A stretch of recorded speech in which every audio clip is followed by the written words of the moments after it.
كان لامرأة حامل 11 بنت، هددها زوجها بالطلاق وأن يتبرأ من بناته إذا أنجبت بنتا. خافت الأم من الطلاق وتشتت العائلة، وأخذت تدعو ربها بأن تنجب ولدا.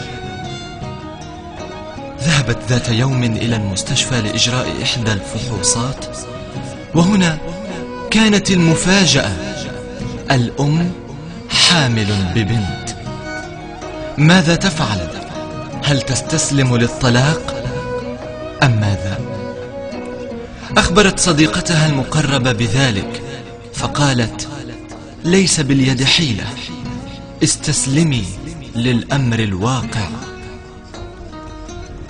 مع دخول الأم لشهرها 9 ومع قرب الولادة، سافر زوجها فجأة للعمل.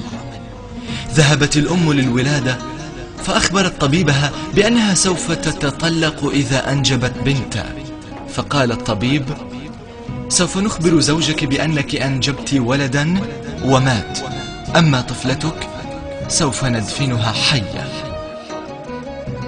حزنت الأم على هذا القرار، ولكن ماذا عساها أن تفعل حيال زوجها؟ ولدت الأم وذهبت هي وصديقتها لدفنها، وعينا الأم تذرف دما ليس دمعا، فهذه ابنتها. رجع زوجها وحزن على ابنه الذي مات، ولكن لا حول ولا قوة إلا بالله. بعد مرور أسبوع، أصبحت الأم تحلم يوميا بطفلتها المدفونة، وهي تنادي: ماما، أنا جائعة، تعالي ارضعيني. ذهبت الأم إلى الشيخ فأخبرته بالقصة كاملة، فرد عليها: اذهبي إلى طفلتك فإنها ما زالت حية. لم تصدق الأم، فأخبرت صديقتها وقالت الأخيرة: فلنعمل على قول الشيخ.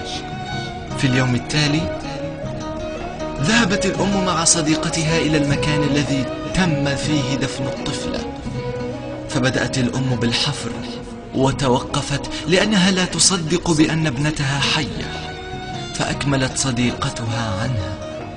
هنا كانت المفاجأة: الطفلة كانت كما وضعتها أمها، الطفلة ما تزال حية.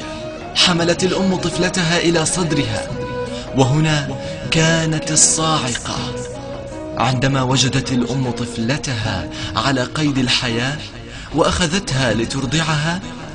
حدثت أكبر هزة في تاريخ البشرية. نطقت الطفلة وقالت: يا من تخليت عني، يا من تخليت عني، لا أريد من حليبك، أريد حليب نيدو، أريد حليب نيدو، أريد حليب، أريد حليب، أريد حليب.